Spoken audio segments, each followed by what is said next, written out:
Oh, hari ini. Ya, hari ini saya diminta berbicara bagaimana Jakarta dalam 5 tahun ke depan dalam konteks Indonesia secara umum ya. Ini kan orang-orang yang berhimpun dalam Nation Building Conference. Jadi orang-orang yang hebat di bidang ekonomi, pribadi-pribadinya ingin membangun yang namanya Indonesia dengan kebersamaan. Tentulah butuh masukan-masukan bagaimana isu-isu yang akan hadir 5-10 tahun ke depan ya. Nah, saya tadi sudah paparkan masalah kemacetan, masalah polusi banjir disampaikan, masalah ekonomi global ya, itu juga disampaikan dan cara-cara kita mengangkat Jakarta naik kelas menjadi ekonomi global. Intinya itu ya, mudah-mudahan pesannya sampai dan di sisa waktu pasangan Ridho bisa tetap menang di akhir proses. Apakah berpengaruh besar terhadap elektabilitas? Dimanapun, strategi apapun tentunya kita butuhkan untuk menaikkan elektabilitas ya. Ada di TikTok, ada di Instagram, ada dimanapun, semua yang merasa pasangan Ridho ini sepaham dengan cita-citanya, tentu kita ajak kerjasama gitu ya. Kan saya juga influencer, saya melakukan sendiri di akun saya, kira-kira begitu.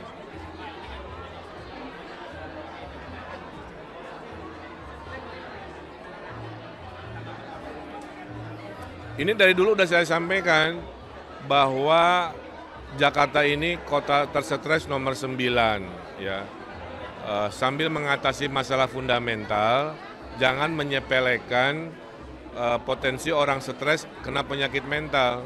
Supaya orang stres ini tidak kena penyakit mental, maka ruang-ruang untuk mendengarkan isi hati dan mengurangi rasa stresnya karena ada psikolog yang mendengarkan, itu harus kita hadirkan.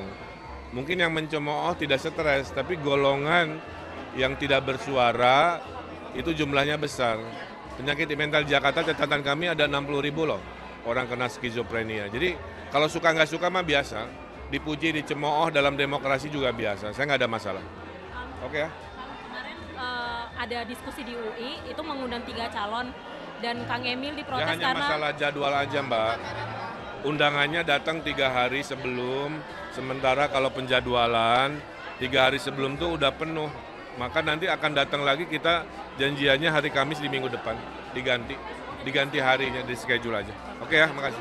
Dengan NTB, kita akan kontrak sesuatu dengan Papua, kita akan kontrak beras dengan Sumedang, sehingga kalau ada fluktuasi inflasi, saya kembali ke harga awal hasil kontrak.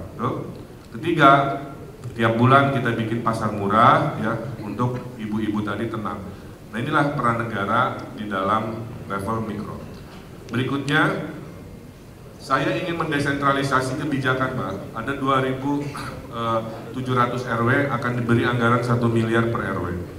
Supaya mereka beresin kekumuhan sendiri, beresin kekotoran sendiri, ngasih modal warganya sendiri silahkan, ngasih apapun kebudayaan sosial silahkan. Tidak mungkin Jakarta beres oleh balai kota, Pak. Maka negara harus memberi kepercayaan kepada RW-RW untuk mendesain sendiri masa depannya lah, kira-kira begitu. Nah, berikut. Ini udah tadi, terus agak cepat. Nah, Gen Z Pak, Gen Z ini anak cucu Bapak nih ya. 3 juta lapangan pekerjaan digital tersedia di 2030. Jadi kalau anak Gen Z tidak paham digital, mereka nanti nggak bisa masuk ke pasaran kerja. 350.000 pengangguran di Jakarta. Kita komit pasangan nomor 1 akan menghadirkan 1 juta lapangan pekerjaan. Syaratnya adalah mau hijrah ke digital untuk segala urusan, penjualan, pendidikan, hubungan kerja dan lain sebagainya. Pasangan nomor 1 siap bikin namanya Jakarta Digital Academy, melatih 100.000 anak-anak Jakarta supaya tadi siap menjadi ekonomi digital. Kemudian co-workingnya digratiskan, kan semua kerjanya itu work from anywhere Pak, tidak di kantor lagi 9 to 5 korporasi. Nah, nanti kita gratiskan co-workingnya, mungkin dengan kopi-kopinya silahkan ya, sehingga mereka fokus pada yang namanya bekerja work from anywhere. Kalau mereka Gen Z kena PHK, kita ada 3 bulan allowance Pak, seperti di luar negeri, supaya mereka disupport negara sebelum mereka mendaftar kerja. Total Kita siap 1 juta lapangan pekerjaan, 600.000 kerja kantoran, 300.000 kerja UMKM, dan 100.000 kerja padat karya. Ya, mudah-mudahan. Dan terakhir adalah what is global ya, karena kita kan pede. Global itu Pak, artinya pergaulan kita harus internasional Pak. Kantor-kantor perusahaan internasional kantornya harusnya di sini, jangan di Singapura. Pameran mobil jangan lagi nasional, tapi pameran ASEAN. Ya, kemudian food technology pameran jangan hanya kelas Indonesia, tapi se-Asia. Nah itu syaratnya kan, ya gedung pamerannya, maisnya, transportasinya kita upgrade dalam 5 tahun kan.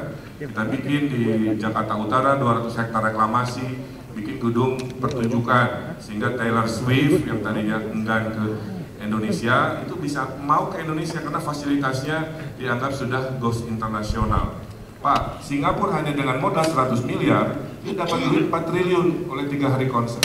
Itulah kenapa salah satu konsep ekonomi kami adalah Jakarta Kota Ekonomi Kreatif, Jakarta Kota Festival Pak. Ya. Satu festival aja triliun, apalagi dikali 100, itu bisa menghasilkan 140.000 lapangan pekerjaan, bisa mendapatkan 200 triliun perputaran ekonomi. Sekarang nggak ada, dikit, tapi nanti dengan 5 tahun dengan perbaikan-perbaikan, insya Allah kita akan lakukan. Dan terakhir, orang Jakarta Pak, tiap weekend itu kabur dari Jakarta 2 juta orang. Kalau buang duit 1 juta itu udah 2 triliun, kali setahun 100 sampai 150 triliun uang bapak-bapak nih dibuang ke Bali, ke Bandung, ke Puncak kan begitu ya. Karena di Jakarta weekend nggak banyak pilihan. Maksimal kelasnya itu Ancol coba kan ya. Nah kalau mau go global nggak bisa, harus mau bersaing seperti Singapura, Dubai, maka di Jakarta Utara usul pasangan kami menjadikan kawasan Pulau Seribu sebagai kawasan ekonomi khusus. Ada yang ala-ala Maldives, ada yang ala-ala nanti special economic zone-nya untuk pariwisata ya, yang kelas global Pak, kelas Disneyland, kelasnya Universal Studio, kelasnya Global Village itu. Nah itulah kira-kira pasangan Ridho itu begitu ya, ekonomi Pancasila yang besar kita besarkan global, yang kecil kita lindungi dengan satu prinsip bahwa pemimpin harus adil. Ya. Saya 10 tahun sudah membuktikan, saya pemimpin semua golongan, saya pemimpin semua agama. Saya pemimpin yang selalu mendengarkan curhatan warga. 50% Jakarta di masa depan adalah ide pemimpin, 50% ide Jakarta di masa depan adalah ide Bapak Ibu semua. Nanti kita gabung, itulah menjadi cetak biru The New Jakarta, makanya judulnya Jakarta Baru, Jakarta Maju ya. Membeli kado isi sepatu,